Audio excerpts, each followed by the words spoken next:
Cruzar a RS 287, que liga a região central à região metropolitana, virou um desafio. A rodovia está dividida em pelo menos 4 pedaços por quedas de pontes e asfalto danificado pela força dos rios que arrastaram partes do centro do estado e do Vale do Rio Pardo.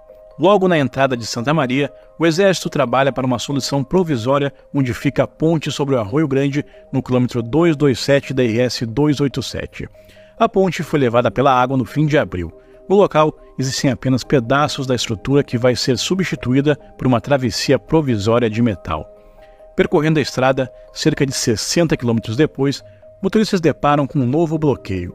A força da água causou danos estruturais na ponte sobre o Arroio Barriga, no quilômetro 167 da rodovia. Equipes trabalham na construção de um desvio lateral no trecho para ligar a rodovia entre Paraíso do Sul e Candelária.